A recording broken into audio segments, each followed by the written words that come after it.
السلام علیکم۔ نصیحت بیچنے والا بابا اور موسیٰ کی کہانی۔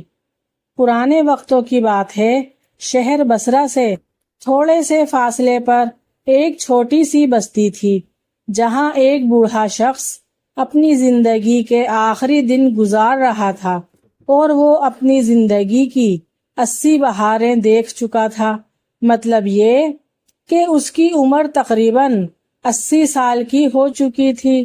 اس بوڑھے شخص نے اپنی ساری زندگی غربت میں گزاری، اور جب اس کی موت کا وقت قریب آیا تو اس کے پاس 3 سونے کی اشرفیاں تھیں۔ اس بوڑھے شخص کا ایک ہی بیٹا تھا جس کا نام موسیٰ تھا۔ اس بوڑھے شخص نے اپنے بیٹے کو اپنے پاس بلایا اور اس کے سامنے اپنی آخری خواہش کا اظہار کرنے لگا۔ وہ اپنے بیٹے سے کہنے لگا کہ میں تمہارے لیے کچھ زیادہ مال و دولت تو نہیں چھوڑ کر جا رہا، لیکن میرے پاس 3 سونے کی اشرفیاں ہیں، اور میری یہ وصیت ہے کہ ان 3 اشرفیوں کو تم خرچ نہ کرنا، بلکہ ہو سکے تو کسی نصیحت فروش کے پاس جاؤ، یعنی ایسے انسان کے پاس جاؤ جو دوسروں کو نصیحت کرتا ہو، اور اسے یہ اشرفیاں دے کر اس سے نصیحت حاصل کرو، اور وہ جو بھی تمہیں نصیحت کرے اس پر عمل کرنا۔ موسیٰ نے اپنے باپ کی بات کو غور سے سنا اور ہاں میں سر ہلایا۔ کچھ دنوں بعد وہ بوڑھا اس دنیا سے چلا گیا۔ باپ کی موت کے بعد موسیٰ کچھ دن غمگین رہا، اور جب کچھ دن بعد اس کا غم کچھ ہلکا ہوا تو اس نے سوچنا شروع کیا کہ اسے اپنے باپ کی وصیت پر عمل کرنا چاہیے۔ چنانچہ اس نے اپنے باپ کے صندوق سے 3 سونے کی اشرفیاں نکالیں اور نصیحت فروش کے پاس چلا آیا، اور وہ نصیحت فروش ایک غار میں بیٹھا تھا، اور اس کے چہرے کی جھریوں سے کئی سال کا تجربہ جھلک رہا تھا۔ موسیٰ اس سے کہنے لگا، میرے پاس سونے کی اشرفیاں ہیں، اگر مجھے ایک نصیحت کرو گے تو میں تمہیں 1 سونے کی اشرفی دوں گا۔ چنانچہ نصیحت فروش نے موسیٰ سے 1 سونے کی اشرفی لی اور اس سے کہنے لگا، جب بھی سردیوں کا موسم ہو اور آسمان پر کالے بادل چھا جائیں تو کبھی گھر سے باہر مت نکلنا، چاہے کچھ بھی ہو جائے۔ اتنی سی نصیحت کرنے کے بعد وہ بوڑھا شخص خاموش ہو گیا، اور موسیٰ اپنے آپ سے کہنے لگا کہ 1 سونے کے اشرفی کے بدلے اس نے مجھے یہ چھوٹی سی نصیحت کی ہے، اور یہ تو عام سی بات ہے۔ پھر وہ سوچنے لگا کہ اب میں اس سے ایک دوسری نصیحت پوچھتا ہوں، شاید وہ مجھے کوئی کام کی نصیحت کر دے۔ پھر وہ بوڑھے نصیحت فروش سے کہنے لگا، میرے پاس سونے کی 2 اشرفیاں اور ہیں، تم مجھے کوئی اچھی سی نصیحت کرو۔ موسیٰ نے دونوں سونے کی اشرفیاں نکال کر اس بوڑھے کے ہاتھ میں رکھ دیں۔ سونے کی اشرفیاں لے کر وہ بوڑھا شخص اس سے کہنے لگا، تم جب بھی کوئی طوطا، کتا یا بکری کو فروخت ہوتا دیکھو تو اسے فوراً خرید لو، چاہے ان کی قیمت جو بھی ہو، اور ان کا اچھے سے خیال رکھنا۔ پھر وہ تیسری نصیحت کرنے لگا کہ چاہے کچھ بھی ہو جائے، کسی کو اپنا راز مت بتانا، اور کبھی کسی چلتی پھرتی عورت کو اپنے گھر میں داخل نہ ہونے دینا۔ بوڑھا آدمی یہ نصیحت کرنے کے بعد بالکل خاموش ہو گیا، اور موسیٰ اپنی 3 اشرفیاں اس بزرگ کے حوالے کر چکا تھا۔ اب اس کے پاس کچھ نہیں تھا، اس لیے وہ اٹھا اور اپنے گھر کی طرف روانہ ہو گیا۔ اسی طرح کافی وقت گزر گیا۔ ایک دن موسیٰ نے اپنے دوستوں کے ساتھ دوسرے شہر جا کر تجارت کرنے کا فیصلہ کیا، اور دوسرے شہر کے راستے میں ایک مشکل اور انتہائی خطرناک پہاڑی آتی تھی۔ جس دن ان تینوں کو تجارت کے لیے نکلنا تھا، اس دن اس کے دونوں دوست اس کے پاس آئے اور اس سے سفر کا پوچھنے لگے۔ تو موسیٰ نے آسمان کی طرف دیکھا تو اسے سیاہ کالے بادل نظر آئے اور وہ اپنے آپ سے کہنے لگا میں نے 3 سونے کی اشرفیاں دے کر نصیحتیں خریدی ہیں اور لگتا ہے کہ اب ان پر عمل کرنے کا وقت آ چکا ہے۔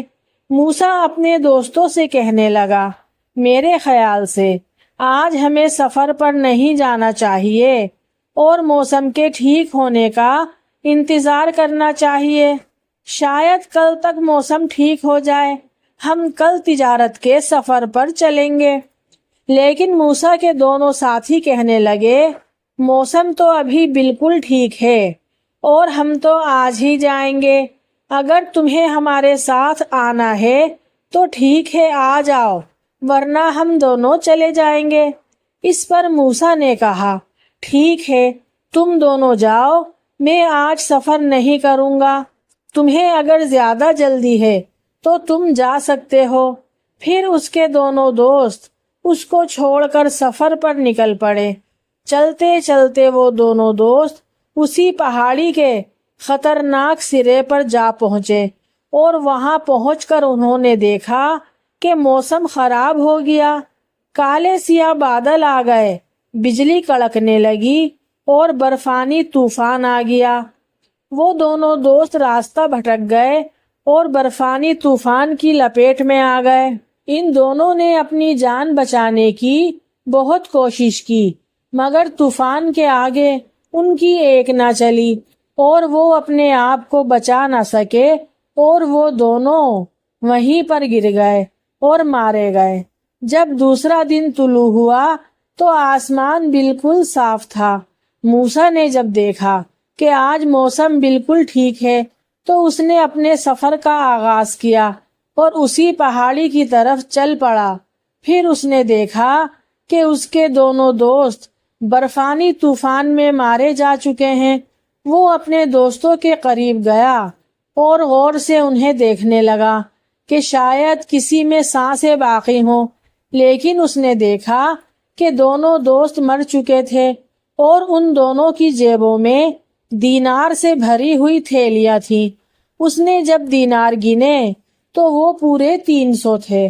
اس نے وہ دینار لیے اور اپنے سفر پر روانہ ہو گیا۔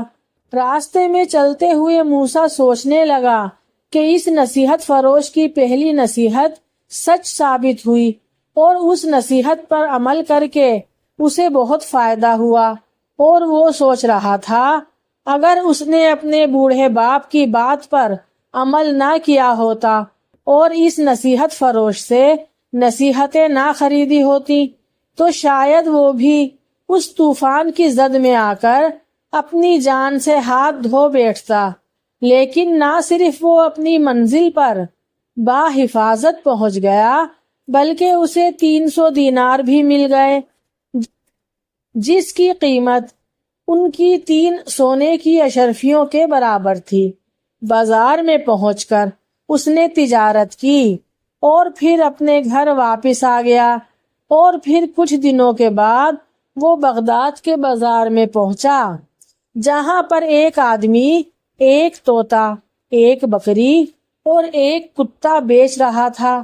موسیٰ نے جب یہ منظر دیکھا تو اسے فوراً اسی نصیحت فروش کی نصیحت یاد آ گئی۔ موسیٰ فوراً اس اجنبی شخص کے پاس گیا اور کہنے لگا بھائی ان تینوں کی کیا قیمت ہے؟ وہ اجنبی شخص کہنے لگا میں ان تینوں کے 300 دینار لوں گا۔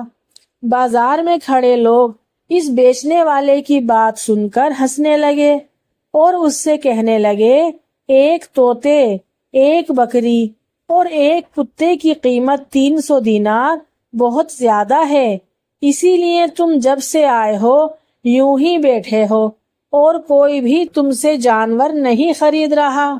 یہ سن کر موسیٰ جلدی سے آگے بڑھا اور کہنے لگا میں خریدوں گا، اور یہ کہہ کر 300 دینار اس دکاندار کو دیے اور تینوں جانور لے کر گھر آ گیا۔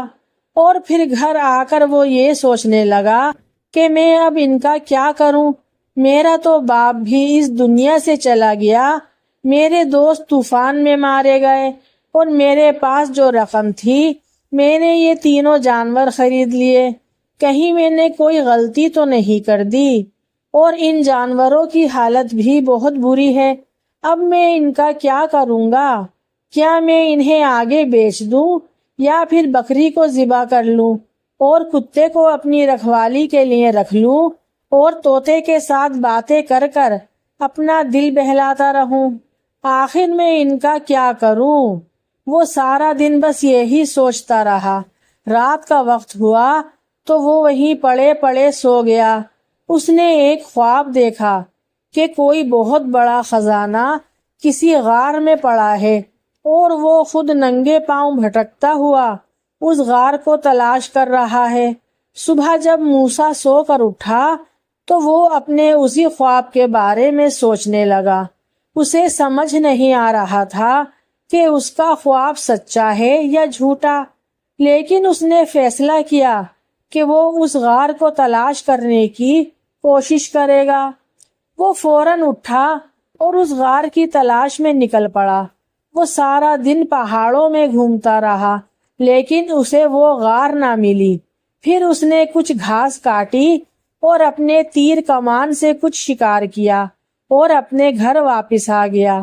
گھر آ کر اس نے گھاس بکری کے آگے ڈال دی اور جو شکار کیا تھا اس میں سے کچھ کچا گوشت کتے کو ڈال دیا اور کچھ خود پکا کر کھا لیا، جبکہ طوطے کے سامنے اس نے کچھ باجرہ ڈال دیا۔ اب یہ اس کا روز کا معمول بن چکا تھا۔ وہ سارا دن اس غار کی تلاش کرتا اور پھر شام کے وقت شکار کرتا اور گھاس لے کر گھر آ جاتا۔ اسے ایسا کرتے ہوئے ایک ہفتہ گزر چکا تھا۔ ایک دن جب وہ گھر میں بیٹھا تھا تو اس کے ذہن میں اسی نصیحت فروش کا خیال آیا۔ اس نے سوچا کہ ایک مرتبہ پھر اس کے پاس جانا چاہیے، ہو سکتا ہے وہ اس کی کچھ مدد کر دے۔ پھر وہ فوراً نصیحت فروش کے پاس گیا اور اسے اپنا خواب سنایا اور پھر اس سے ایک نصیحت کی درخواست کرنے لگا، لیکن اس نصیحت فروش نے اسے کوئی نصیحت نہ کی اور صرف اتنا ہی کہا کہ میں نے تمہیں جو نصیحت کی تھی تمہارے لیے اتنی ہی کافی ہے، تم انہی نصیحتوں پر عمل کرتے ہوئے اپنی زندگی گزارو، حالات چاہے جیسے بھی ہو جائیں تم کبھی ہمت نہ ہارنا۔ یہ کہہ کر وہ بوڑھا شخص خاموش ہو گیا اور موسیٰ وہاں سے واپس آ گیا۔ گھر آ کر اس نے دیکھا طوطا اپنے پنجرے سے نکل کر اڑ چکا تھا، اور جب بکری نے اسے وہاں سے اڑتے ہوئے دیکھا تو وہ بھی اس کے پیچھے بھاگنے لگی۔ موسیٰ طوطے اور بکری کو گھر سے بھاگتے دیکھ کر بہت پریشان ہوا، لیکن کیونکہ رات کا وقت ہو چکا تھا اس لیے اس نے فیصلہ کیا کہ وہ صبح ان کی تلاش میں نکلے گا۔ جب صبح کا وقت ہوا تو موسیٰ نے اپنے کتے کو اپنے ساتھ لیا اور طوطے اور بکری کی تلاش میں نکل پڑا۔ موسیٰ نے دیکھا کہ اس کا کتا بہت ہوشیار تھا۔ جس راستے سے بکری گئی تھی وہ اسے سونگھتا ہوا پہاڑوں کی طرف نکل گیا اور موسیٰ اپنے کتے کے پیچھے پیچھے چلتا رہا۔ وہ کتا چلتے چلتے پہاڑوں کے عجیب سے راستے پر جا پہنچا اور ایک غار کے سامنے جا کر رک گیا۔ موسیٰ نے جب اس غار کو دیکھا تو حیران اور پریشان ہو گیا، کیونکہ یہ وہی غار تھا جو موسیٰ نے خواب میں دیکھا تھا۔ جب وہ اندر گیا تو غار کے اندر اس کی بکری اور طوطا دونوں موجود تھے، اور وہاں ایک آدمی کا ڈھانچہ بھی موجود تھا، اور اس ڈھانچے کے پاس ایک صندوق رکھا ہوا تھا۔ موسیٰ نے جب صندوق کھولا تو وہ خزانے سے بھرا ہوا تھا، اور موسیٰ اب اس خزانے کا مالک بن چکا تھا۔ اس نے اپنے جانوروں اور صندوق کو ساتھ لیا اور گھر واپس آ گیا۔ کچھ ہی دنوں میں اس کے حالات بدلنے لگے۔ اس نے خزانے میں سے تھوڑی سی اشرفیاں نکالی اور اپنے لیے گھر تعمیر کیا۔ ان 3 جانوروں کے علاوہ اس کا کوئی دوست نہیں تھا، اس لیے اب اس نے فیصلہ کیا کہ اسے شادی کر لینی چاہیے۔ موسیٰ ایک عورت کو پسند کرتا تھا اور موسیٰ نے اسی عورت سے شادی کر لی۔ شادی کے بعد موسیٰ اپنی زندگی ہنسی خوشی گزارنے لگا۔ موسیٰ اس بوڑھے شخص کی بتائی ہوئی 2 نصیحتوں پر عمل کر چکا تھا، لیکن تیسری نصیحت کا امتحان ابھی باقی تھا۔ کچھ دن گزرنے کے بعد ایک دن اس کی بیوی نے موسیٰ سے پوچھا، آپ نے آج تک مجھے نہیں بتایا کہ آپ کے حالات کیسے بدلے؟ شادی سے پہلے آپ بہت غریب ہوا کرتے تھے، لیکن اچانک آپ کے پاس اتنی دولت کہاں سے آ گئی؟ آخر وہ کون سا راز ہے جو آپ مجھ سے بھی چھپا رہے ہیں؟ موسیٰ اپنی نصیحتوں پر عمل کرتا تھا، اس لیے اپنی بیوی کی باتوں کو ٹال دیتا تھا، لیکن آخر کب تک ٹال سکتا تھا؟ اور ایک دن وہ اپنی خوبصورت بیوی کی باتوں میں آ ہی گیا، اور ویسے بھی اس کا دماغ یہ کہتا تھا کہ یہ عورت اس کی بیوی ہے اور میاں بیوی کے درمیان کوئی بات راز نہیں ہوتی۔ آخر کار اس نے اپنی بیوی کو اپنے خواب اور خزانے کا سارا سچ بتا دیا، جسے سن کر اس کی بیوی حیران رہ گئی، اور یوں ہی وقت گزرتا گیا۔ اتفاق سے اسی گاؤں میں ایک چالاک اور مکار بڑھیا آ گئی۔ وہ ٹھگ بازوں کے گروہ کی سردار تھی۔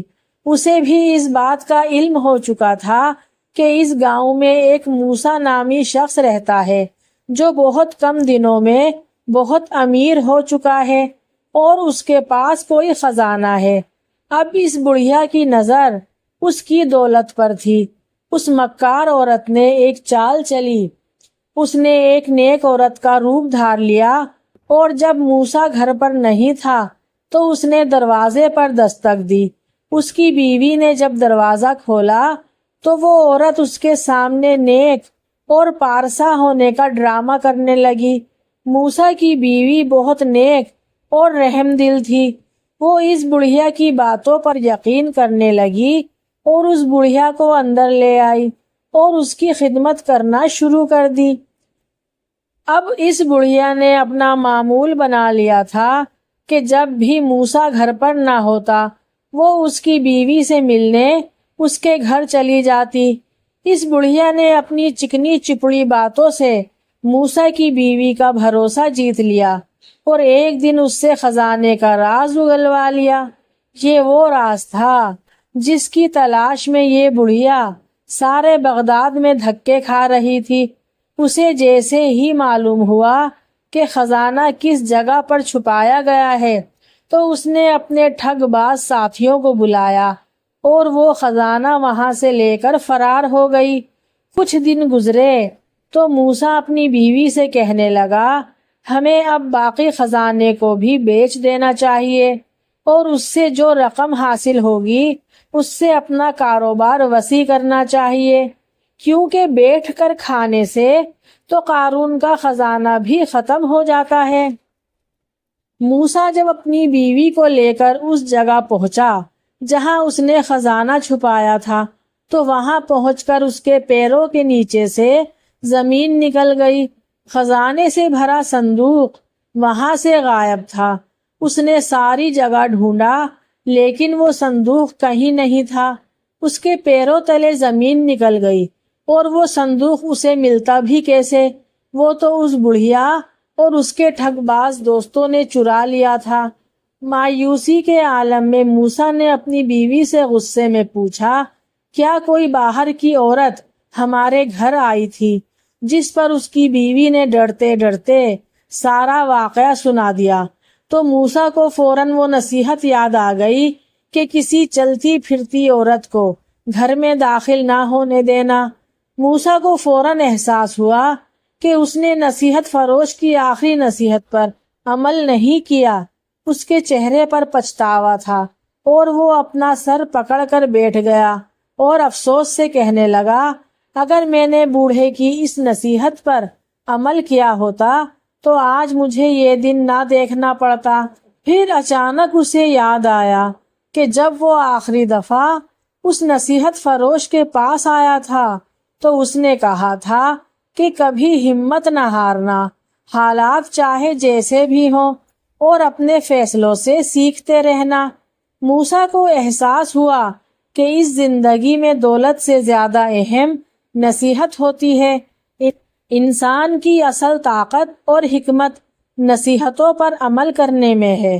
موسیٰ نے فیصلہ کیا کہ وہ دوبارہ محنت کرے گا اور بڑوں کی نصیحتوں پر عمل کرتے ہوئے اپنی زندگی کو سنوارے گا، اور اس نے ایسا ہی کیا۔ اس نے خوب محنت کی اور نصیحتوں پر عمل کرتا رہا، اور ایک دن وہ بغداد کے بازار میں مشہور تاجر کے روپ میں جانا جانے لگا۔ تو آج کی ویڈیو آپ سب کو کیسی لگی؟ اگر پسند آئی ہے تو پلیز جلدی سے لائک کر دیں، میرے چینل کو سبسکرائب کر دیں، اور نیکسٹ ویڈیو کے لیے اللہ حافظ۔ اور آخر میں ایک بات کہ یہ ویڈیو جو ہیں ہم سب کی نصیحت کے لیے ہوتی ہیں، ان سے ہم بہت کچھ سیکھتے ہیں، بہت سی سبق آموز باتیں ان ویڈیو میں پوشیدہ ہوتی ہیں، اگر ہم سیکھنا چاہیں تو۔ آئندہ کے لیے اللہ حافظ۔